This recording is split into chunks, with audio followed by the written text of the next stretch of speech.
In this episode, let's explore Alexander the Great and his relationship with the East. I'm here in Naples, Italy, and this is the MAN, the Archaeological Museum of Naples. It's truly one of the greatest museums in Italy, and it has right now this exhibition on Alexander the Great. Alexander the Great was born in 356, succeeded his father in 335, and between 334 and 330, he conquered the Persian Empire, defying the odds, ultimately invading India in 326, dying at the young age, dying in 323, still a young man. What a legacy! And of course, his empire quickly dissolved into smaller kingdoms carved up by his successors. And of all those amazing idealized portraits of Alexander on exhibit, we can also turn to the Alexander Mosaic, which depicts probably the most faithful rendition of what Alexander the Great looked like. Here's how it is normally on display. It's currently being restored, a massive overhaul of this important mosaic, which was a faithful rendition of a painting that was created in the lifetime of Alexander, probably depicting the Battle of Issus against the Persian king Darius. Okay, here in the Grand Hall, you have an incredible collection, and a lot of the work here reflects the impact that Alexander the Great had on other people throughout the Mediterranean. This is a case in point. This comes from the town of Lanuvium, so not that far from Rome, and it's an example of imitatio Alexandri, so people are imitating Alexander. There's a famous statue group at the Battle of the Granicus River, depicting Alexander and his companions in bronze. That's eventually brought to Rome, to the Porticus Metellus, as a trophy. But here we have a grouping in Parian marble that was found in a sanctuary. And what we're doing here is we think it's attributable to Lucullus. And Lucullus is then with his companions imitating that same statue group first made famous by Alexander's companions.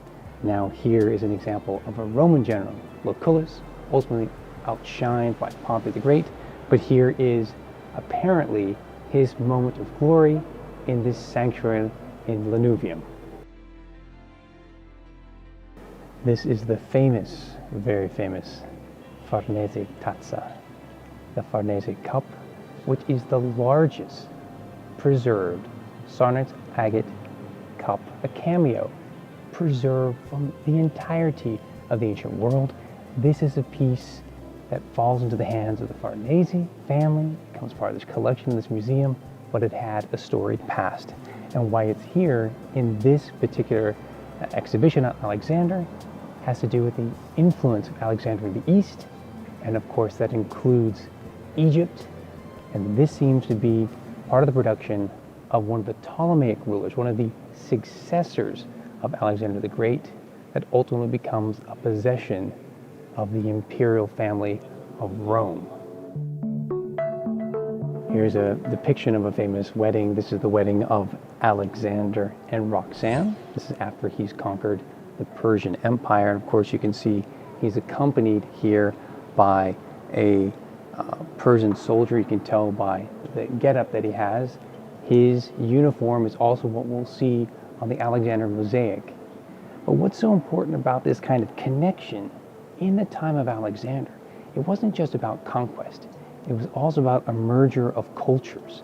And Alexander saw, as much as his people influencing the Persians, is that he himself was being influenced by the Persians and the people of the East. And so many different cultures in this climactic, battle between East and West ended up, at least in Alexander's mind, being that what he wanted to be a harmonious merger. It didn't really work out. His empire dissolved very quickly with his death.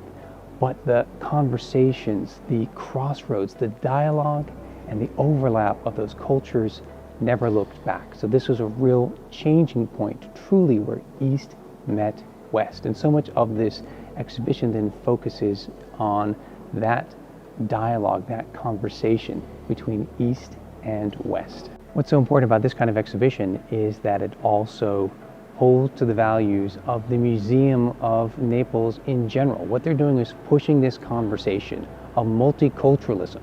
You have it in the city of Naples, the Greek city, a Roman city, think of Spanish influence, and so on. There's so much of that multiculturalism that's visible when you're in the city of Naples.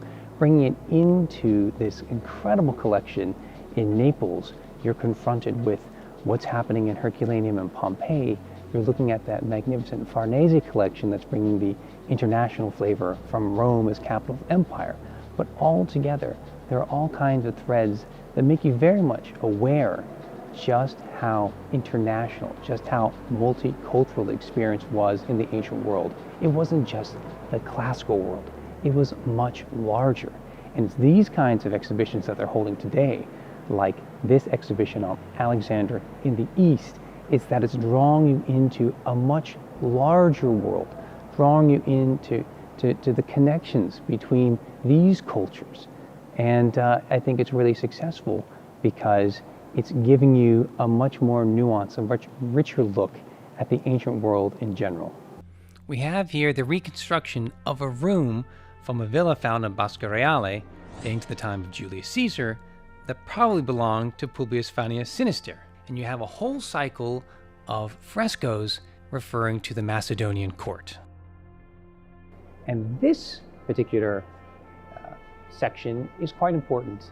According to Filippo Corelli, this figure right here is none other than Alexander the Great himself in a new interpretation.